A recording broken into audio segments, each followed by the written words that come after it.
I'm Dr. Samantha Leatherwood. I am originally from Denton, Texas, and decided to set up my practice here about 11, almost 12 years ago. I'm married to my husband of 8 years. We have 2 amazing little boys. I went to dental school at Boston University in Massachusetts. I chose to do a general practice residency at Cedars-Sinai Hospital in Los Angeles. After that, I decided to come home and work for a while. Several years into practice, I decided it was time to start my own practice. I established this practice in 2013. The biggest goal for me was to create a patient-centric practice that really put the patient front and center and patient's needs first. And we really try to make it feel as homey and like you're part of the family. Every patient deserves to have time spent on their case to make sure that they're empowered to make the best decision that they can for their treatment moving forward. I think that's what we do the best. One of the things I get most excited about is when a patient comes in and they maybe haven't smiled in pictures in years, or they have been self-conscious of their smile. So my favorite thing to do is to really spend some time planning out their case, giving them as many options as possible, really walking with them through the journey of a smile design. Smile design can be little or big. Everybody's needs are different. So we really try to spend time getting to know our patients' concerns, customizing a treatment plan that's right for your budget, for your timeline, and getting you the result that you want.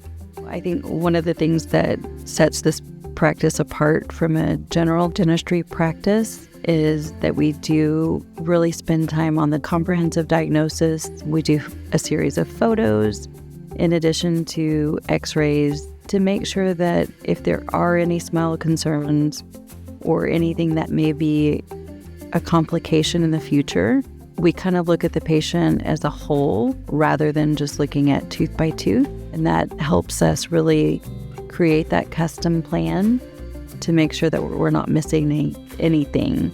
It's incredibly honoring and humbling to be able to help somebody rebuild their smile so that when they do look in the mirror, they see the smile they've always wanted. One of the reasons I wanted to open my own office was so that I could really create a unique patient experience. A lot of what is available now to patients tends to be very hurried experiences or interactions. They tend to be run by big corporations. There may be frequent turnover with different doctors or certainly different team members. I think one of the most important things a doctor can do is to listen to a patient. Most people have had rough experiences because they weren't listened to or they didn't feel valued.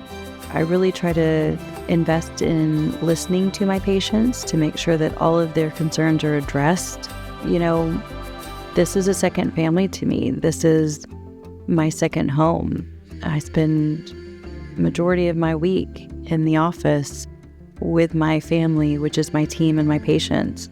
We all treat it as such and really try to get to know our patients. We get to know their families, all of the ups and downs that they've gone through. They certainly have seen me, since I've opened the practice, get married, buy a house, have 2 babies along the way.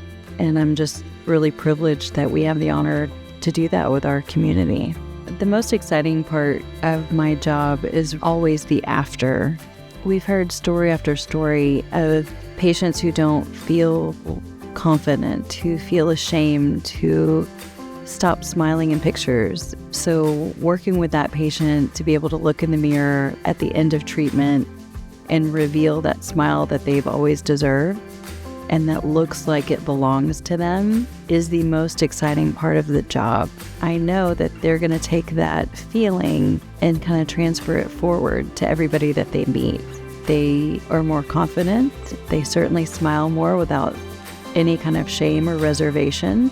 And I think it comes down to how they feel about themselves on the inside, and they're finally able to share that with other people without any shame or guilt.